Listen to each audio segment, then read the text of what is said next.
Hurricane Genevieve has hurtled her way into Huntington Beach. Welcome to the 8:05 post show. Wrapping up 16 fantastic heats today. That is one happy man punching his ticket on to tomorrow and another chance to surf here at the historic Lexus US Open of Surfing presented by Pacifico. Welcome into the 8:05 post show. I'm AJ McCord alongside Mitchell Salazar and Tanner Gadauskas. You guys, oh my goodness, that hurricane arrives in full force, Tanner. When we rocked down here this morning, you knew it was going to be one of those special days for the US Open, and it absolutely delivered. There were so many incredible heats. Ups, downs, buzzer beaters, broken boards, it all really was happening today. Mitchell, you have seen Huntington in so many different forms. How does today compare to all the ways that you've seen this wave show up? Yeah, if I were to give it 0 to 10, I'd probably put it up there 7.5, close to an 8, honestly. Wow. I mean, really good waves this morning. We saw incredible tube riding, I felt, during the morning's free surf, which was an indication of what was going to come later on today. But I felt like the performances based on the waves were great. And that's really what we want to see at this level. People trying to get those excellent scores, and people performed when they needed to, AJ. They really did. We saw some incredible barrels. We saw some absolutely massive turns. We also saw a lot of things go wrong when they put their best foot forward. Tanner, this wave just took no prisoners today. Well, in Huntington, there's a clear difference of it being big and it being good. And today it was big and good. So all the competitors were really challenged, and you could see them. The theme for big scores was big maneuvers. And so everybody was really being challenged and putting it on the line. Fireworks, jet skis getting lit up, current coming from the south. It was raging into the pier. And to be honest, it was so enjoyable to commentate. And when the jet skis are also falling victim to the swell, you know that it is big. But it really was a moment where the best in the world stepped up and proved why they deserve not only to stand here at Huntington Beach as the ultimate champion of this historic venue, but ultimately get to that championship tour where you have heavy waves like this all the time, Mitch. Yeah, and I want to give a big shout out to our Water Patrol crew. Yes. They did an amazing job today. It's the first time in a 4-person format where we've had the ski assist, and it wasn't full assist all the way on the outside, but it was enough, and it made a big difference. The surfers were really appreciative of it. But those guys worked their butts off, AJ. And it's a long one out there, and especially considering everything that they had to go through to pick up the surfers, especially with multiple different swells in the water, that's a lot of energy out here at the south side. It was a lot of energy. The surfers managed it well. The Water Patrol handled it well. There was so much action. Let's start with the men's round of 80, heat number 4, because that one had some real big firework moments in this one. Tanner, talk us through what was happening here. Alonso Correa is so fun to watch. He spoke about this wave in his post-heat interview. In a surprise, he said, he came up thinking one thing and had to readjust and lip-lined that so perfectly. Everybody was really put to the test, but these big finishing maneuvers, you saw a variety of them throughout the course of the day. But when you came down with it, it was a huge score. So Alonso, again, backing that right up. Goes frontside, goes backside. He's going to be deadly this entire event. And Lucas Cassidy, another one that was really a standout in this heat, Mitch. Yeah, this was a zesty heat. I mean, the most competitive one of the round so far, and very impressed by Lucas. He wasn't really in the top 2 spot until the very end of the heat, but props to Jarvis Earl too, man. I mean, out of those 3 guys that were in the top 3 spots in this heat, I felt like nobody deserved to lose. That's the nature of the sport, though, AJ. People need to advance, and the top 2 do it. And Lucas Cassidy, first CS event of the season. But Alonso Correa, to me, dropping that 8 at the beginning of the heat, it set the standard really for what should be happening out there. And it really was one of those moments where you saw what was possible in the heat, and everybody else was chasing it the rest of the way, Tanner. I like those matchups because it clashes. Lucas Cassidy is on the rise. He's a superstar in the making, and Alonso Correa has been in the game for quite a while. He's proven himself in a myriad of conditions. And so when you get those clashing styles, and Jarvis Earl in the mix, world junior champ. So for us and all the viewers, it's like that's exactly why we watch the Challenger Series, is everybody's being pushed, and it's fun to see who stays confident and calm and who's kind of coming a little bit unglued. I mean, the conditions are so unbelievably hard to compete in, so that whole X factor has to be dealt with, and it's just been so radical this far. It almost feels like we're approaching the finals day, but we're like just kind of starting. Yeah. We really are, and one of the ones who is so excited to be moving on to the next round here at the Challenger Series, Rosie Hodge, standing by with our last heat winner. That's right, a fellow South African and a fellow hometown boy. We're so proud of him. Daniel Emsey, in a moment of pure honesty, you told me that that was the worst heat of your life. But you got the win. Tell me about that story arc. Thank you. Yeah, that was as hard as it gets. Just this afternoon, like low tide dropping, the south wind or whatever coming through, and I think I fell in 4 or 5 takeoffs out there. I was almost laughing at a point. I'm like, if I lose, I deserve to lose. And I kept looking down on my Apple Watch, and it kept saying like 1.2 ahead, and I'm like, I can't be ahead at this point. If I'm having a shocker, then everyone else is having even worse ones. But I was happy to kind of compose myself at the end and get the 1.68 and get through. Yeah, that was as hard as it gets. Well, you did it. You got the win. And then also coming in, we had the South African contingent standing on the shore. I mean, it's the last heat of the day. These days are long. What does that mean to you to have that kind of support? Oh, it's everything. Yeah, the South Africans this year, we all kind of staying together and traveling together, and we all come down to watch each other the heats. We had Aiden this morning surf incredibly to get through, and yeah, Sarah was looking like the goal to beat for the whole contest, but she unfortunately lost out. But just having everyone down here and hearing them shouting and screaming, like coming around on the jet ski, it means so much to have them in my corner, and yeah, couldn't do it without them. That camaraderie means so much. We'll see you in the next round of this event. Well done, Daniel. We'll send it back to you, AJ. Thanks, Rosie. And Mitch, Daniel just referenced something that I think was a through line throughout every single heat today, where he said, hey, I was having a shocker and I had to get back on my board time and time again after falling. Tanner, you kind of talked about it too, but how much did resiliency and not letting yourself get rattled play a role in who moved on today? Yeah, big time. I think both of us can attest to that as long as there's time, on the clock out there in the water, you still have a chance to make it out of that heat, and you should never be able to give up, if there's still an opportunity out there. And that's the one thing that I really like about those kids. For them, it's really difficult to be able to get to a lot of these events. They really have to earn it. And that's a big part of making it to the championship tour, right? Is those people that earn it, they're typically a lot more successful in those positions. So, yeah, can't teach hard, AJ. You cannot, but you certainly know when it shows up, which we saw a lot of today. And one of the ones with the biggest hearts that we're so excited to see back in the jersey, Johanne Defay. This time last year, she was getting ready to welcome her daughter Kimmy into the world. And look at this, Tanner, absolutely shredding a massive Huntington this morning. It is so good to see her back doing her thing. It was funny, she kind of giggled saying she had been training for 10 days, and she rolled up today, and it looked absolutely different than what she was prepared for. But she handled it with grace, actually with aggression. Her surfing looks best that it's ever looked. So we are looking forward to the rest of the event. And her with Eden Walla. Eden, a youngster, oh my goodness, coming out of San Clemente and putting the older girls on notice with humongous turns like that. And Mitch, we saw that all day, riding out of sections like that. What does it take for Eden to ride out of a turn like that? Yeah, well, a lot of core strength, first of all, a lot of leg strength as well, but I think it just goes to show the amount of experience she has at this location. There's younger brother Zion to her left, also a very talented surfer, but I feel like experience for a lot of the surfers from the region really mattered on a day like today. I mean, because Huntington has different faces. I mean, even Bella Kenworthy and Sanoa Dempleolin, who lost in that heat, they have experience competing at other events at this venue. So for those people that have already been there and done that at this location, a lot more comfort at this wave.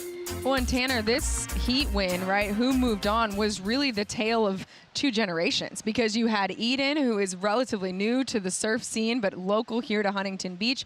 You had Johanne Defay, who won here in 2015 when it was on the women's tour. So how does a wave like this really showcase kind of all the different strengths that these surfers can show us? Yeah, that actually perfectly dictates what we were talking about a lot today, which is the clash of these big names, big profiles in the sport of surfing, and these young upstarts. And a lot of times this creates that on-ramp into surf stardom. If you win this event, it kind of catapults you into the greater surf collective scene. So Eden Walla looking really good for her age. Oh my goodness, I'm so excited for her, but she'll have a long road ahead of her because there's so many good surfers in the draw, and we have a ton of waves on tap. So I don't know, it's like the work she's doing, she's doing everything correctly, but nobody's safe. And we talked about the scoring process in those heats. We had the Emsley last heat where you have to be aware that no matter how far in front of everybody you are, one turn waves are getting 8s, 8.5s, 8.7s. So you can't think anybody's out of the game until the buzzer rings. Till the very final moment. And if winning this event catapults you into surfing stardom, the Rising Tides program here at Huntington Beach inspires you to become one of those surfing stars. Eden Walla was a part of the program in 2022, and here she is taking down, beating in her heat Johanne Defay, someone she's watched surf this event this year. Another incredible edition of Rising Tides. Check it out. I'm excited to get out there and surf with the pro surfers. I'm so excited. We're here at the iconic U.S. Open of Surfing. If you know surfing at all, you know this event. This is the only Challenger Series event we actually bring Rising Tides to. It's really cool, really special on home turf.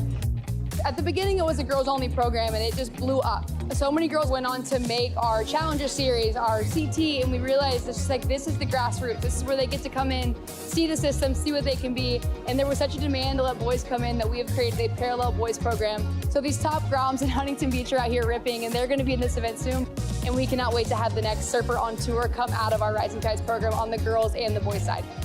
I just remember when I was a grom, looking up to the guys who were competing on the Challenger Series in CT, and I think just coming in and giving back and sort of seeing them froth out on that, gets me super excited. They always ask awesome questions every time we sit down for a Q&A. They ask a lot about career things. A lot of them have some funny questions sometimes. How did you guys manage school while trying to become a pro surfer? My mom and dad would always make me finish my schoolwork before going to the beach and surfing. This is my chance for my daughter to just see the pathway to happiness in life. So the ocean provides, and hopefully we can get her inspired to be part of it one day. One of the special things about Hogue is that they're always investing in the community.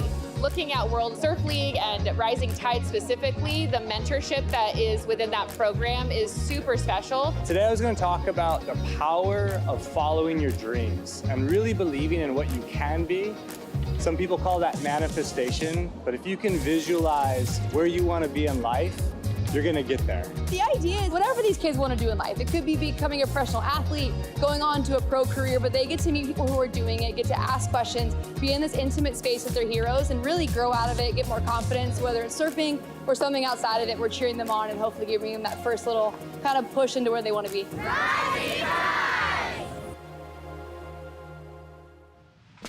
All right, I'm locking in the faces, I'm locking in the styles. So in 3 years, when they're surfing here at Huntington, we're ready. We know the origin story.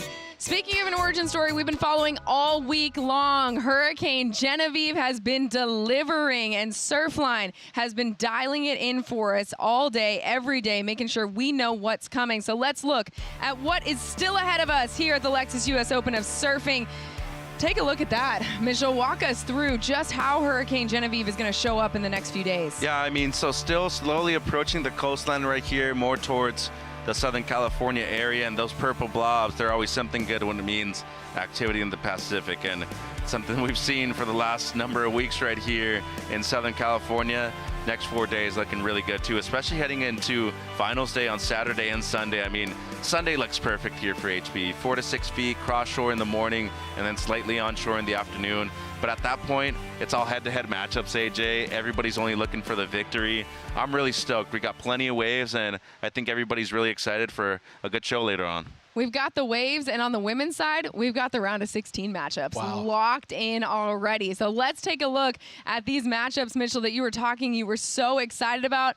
I'm going to put you guys on the spot. I want to know. Tanner, I'm starting with you. You look at these 8 heats, and which one are you circling, highlighting, making sure you were dialed in for? Oh, my word. This is insane. I mean, straight off the bat, to see Kirra Pinketon come up against Sierra Kerr in great waves, that you're going to be hard-pressed to find a better matchup. That's going to be fireworks. And then I will back that up, seeing Vahine Fierro with Bettylou Sakura Johnson, CT strength, World Tour surfers matching up this early in the event. Insane. I'm going Heat 3. I like the battle of the vets. Brisa Hennessy, Johanne Defay, especially with the way JoJo surfed today. I felt that Brisa Hennessy kind of went under the radar with how well she surfed. And then heat 8, I thought Erin Brooks, she's come through the Rising Tide program herself, by the way, too. She dropped an 833 pretty much for a single turn on the outside. And Isla Huppets, the current world junior champion, the one thing I'll say about her, she doesn't seem like she gets fazed by anybody out there in the water, and I think that's going to be a great way to finish off the round. I'm on cosign heat 3. That one, I'm really excited. I think Brisa went underrated today, but some of those turns were massive hammers. So all in all, cannot wait for all the event still has ahead. But before we get to what's ahead, let's talk about what has happened, because the Board and Brew top 5, there were so many moments to pick from. I always am so excited to find out where we land. So number 5, Kirra Pinketon. Tanner, you said this is a heat you're already looking forward to. Let's talk about how she set the tone today. Yeah, and she actually lifted the energy. This was a wave that she got in the end of her heat. This turn was absolutely spectacular. She literally rides out smiling. She came into the booth after this heat and said she hasn't had a moment like that where she truly felt the joy in a minute, and she's recentering with great energy, had some great insight in the booth, so looking forward to big things from Kirra Pinketon. She is going to be a rock star moving forward. Number 4 for us, he started as the TikTok surfer, but now the online hype is delivering IRL highlights, Mitchell. Yeah, no, the kid's for real. He knows how to compete, he knows how to surf, and he's local to the break right here. Luke Rinaldo, definitely somebody who I feel has the potential to go very deep in the event. First year on the Challenger Series 2, he was one of the last people to qualify within the North America region. More than 14 points in the second to last heat of the day. Given the change conditions, very difficult day. And man, did he have the crowd support to back him up as well. All right, Tanner, we were talking about Erin Brooks. She is unflappable in the water, using that CT experience to perfection right here. I mean, hold the phone. A turn like that, you're making video sections off of that. Erin Brooks looks right at home in these challenging conditions. To be honest, she's one of my favorites. When she stands up on the board, it's electrifying. It's super dynamic. She has the variety on her backhand. She was really well put on those turns to make the most of it. She's ready to compete. She said she's having fun, and that's a really dangerous spot for her to be in. And number 2 on our list, Nishi's silky smooth, Mitchell. Yeah, he was actually out of contention for the lead, the better portion of the heat, actually. And, you know, big comeback right there, dropped something, you know, in the high 6s, but big fan of his style, as you said, silky smooth, and more importantly, knows how to compete. And that's gonna, you know, really what it takes to be able to be successful at a big venue like this. Speaking of knowing how to compete, our top moment, our Board and Brew top moment of the day, Tanner, Sophie McCulloch knows how to deliver. 100%. It had to be this moment. She is looking in form, and she had a light and easy energy about her, saying it feels just good to click into gear again. I think it's been a little bit of a troubled time. She's getting back into rhythm. Great multiple waves. It wasn't just that turn. So she solidified the heat. She just looks tapped in. And the timing is a big issue here in Huntington with this size. So I feel like that's going to be deadly, as we know that the swell is going to continue to stay through the rest of this event. Well, and Mitchell, we know what the surf is going to look like. We know that we still have some majorly heavy hitters on the men's side to even hit the water here in Huntington Beach. The the Red Bull Athlete Zone today was stacked full with so many incredible surfers who know this break so well. Who are you looking forward to seeing actually get out in these waves in the next few days? Cole Houshman, he's one of them. He won the first event over in Ballito, and if we recall, I mean, the year he qualified, he won on a roll. He won 2 events back to back, and he's back on the championship tour rankings. Excuse me, he's pretty far down. So this is an important one for him, especially knowing that we only have 5 CS events this year. Yeah, you can count one of the, you know, global qualifiers when it comes to the 6,000s, but I think he wants to do a lot of damage right here. Also expecting Kanoe Igarashi to do very well. You know, he has the hometown support. He's a 2-time champion. I think it's going to be a fun one tomorrow. Tanner, what about for you? Gosh, you know, I hate to keep it in San Clemente, but to be honest, a Colapinto brother. Like, these guys have proven it time and time again. I think their approach, Mitch, like you bringing up Kanoa, I think regular foot surfers in conditions like this that have both power surfing and technical form and aerial tactics, it will be a combination we'll see, especially into those finals days as the swell dips a little bit. Like today, hard to control to get the aerials out. So it's like once it gets into the 4 to 6 foot range, we're going to see a different arsenal of maneuvers. And competitors like that will become very deadly. So I'm obviously so biased. I love those guys. So take that with a grain of salt, but I do put it on a Kirra Pinketon. I'll add one more, and I'm biased right here too, Al Cleland Jr. And this stuff out here, as a former champion too, got to watch out. And I think we saw it today, right? When the CT women, the ones who have experience here in the water, we saw the heat strategy start to change. And when those guys hit the water, I think it's going to be the exact same thing. So 7 a.m. call time. We know there's going to be waves. The men's round is 64 with some heavy hitting surfers coming your way. Tune in for a 7 a.m. call time. We have a 7:35 start time slated. I cannot wait, you guys. We got to just get ready for tomorrow and the rest of the days. So thank you so much for joining us. The 8:05 post show. Let's see some of those highlights yet again. We'll see you tomorrow.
This copyrighted event broadcast is produced by the World Surf League for broadcast around the world and may not be retransmitted, reproduced, rebroadcast, or otherwise distributed or used in any form without the written consent of the World Surf League.